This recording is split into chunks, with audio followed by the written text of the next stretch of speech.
My name is Sasha Norris and I'm a zoologist and I run a wildlife rescue in Herefordshire. I spent around 25 years working in the media, writing books and doing TV and film about wildlife and nature, trying to persuade people to be interested in nature. And I also set up a registered charity called Siren Conservation Education to do the same thing. So we were writing, we were working with artists, we were making films about nature and how amazing it is. And it really was completely chaotic and really difficult for me to do that with tiny children. So I, really by accident, I was asked by a local vet if I could look after a crow. And actually, he came and had a look at the aviary and we both decided that it wasn't really suitable. And so I then did set up an enclosure so that I could do this. Now we have 100 animals on site all the time, and then that can go up to sort of 300 or 400 in the summer. Now the animals, some of the other rescue centres are much bigger, and I'm going to have to make a decision as to whether we sort of go for a full-scale wildlife hospital or whether we keep it quite small. One of the things that interests me is this relationship between the person that has found that animal and the understanding of the ecology of the animal and what those people can do about the animals out in the wider world. So while a lot of rescue centres don't encourage members of the public to look after animals themselves, and that's right and correct in the sense that sometimes it can be very specialist and it doesn't always turn out that well for the animal. On the other hand, I'm interested in getting as many people involved as possible. And we do have a network of carers, of people caring for wildlife in their own homes that we support.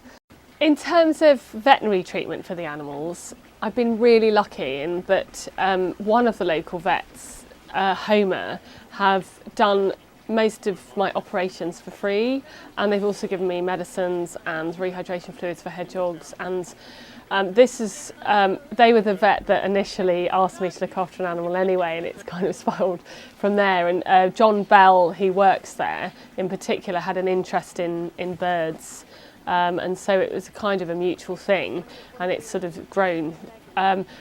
And the effect of that has been that other vets have started to help as well. So Belmont Vet, Leaden Vale Vet, Marches Vet, Hay Vets, locally have all kind of, expressed an interest and kind of got involved.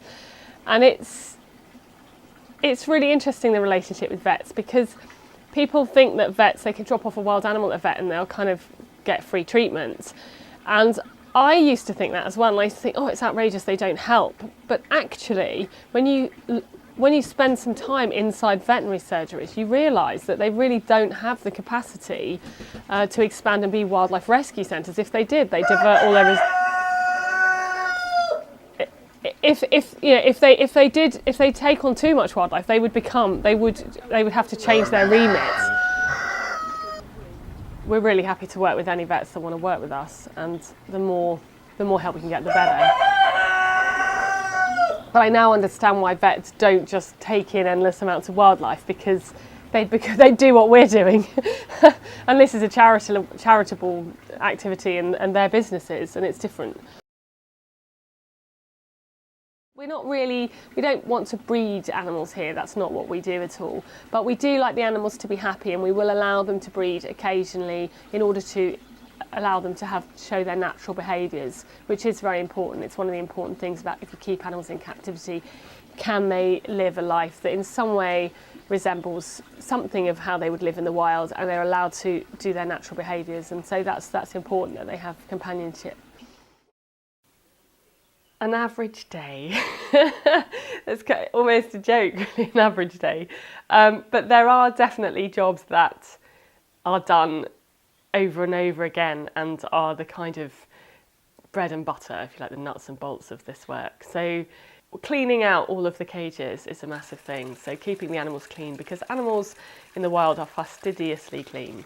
They don't want to be near to their own feces generally. There are exceptions like seabirds and pigeons don't seem to mind. They'll sort of almost create a mound out of their poo and then nest on top of it. But most animals are very, very clean. All of the birds will spend hours each day cleaning every feather. And so one of our responsibilities to them and to the general public is to keep everything clean. So that involves power hosing, wiping round cages, changing the paper at the bottom of the cages, and obviously making sure absolutely number one is that there's clean water and the water bowl is clean. And then obviously every animal has to have its food, different types of food, so we prepare the food.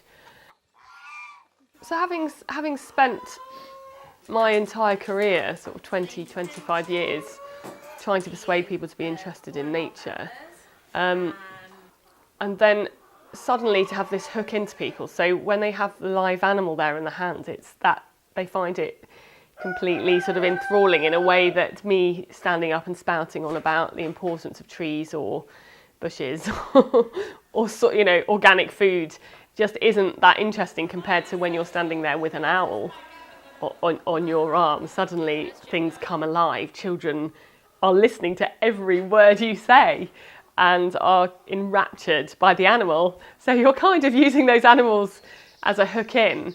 And what's interesting is, the RSPCA don't approve of using live animals in this way in education. They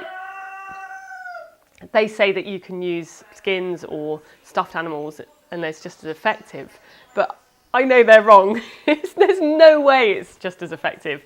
It is completely mesmerising for a child to see a live owl or hedgehog or even a baby rabbit sat there. And I feel that it's worth it. If we can give those animals a really good life in captivity and they can have a stimulating life and they're not shut down and bored, as long as those animals are alert and engaged with life, and they have a really, really important job to do. And that's what they're doing.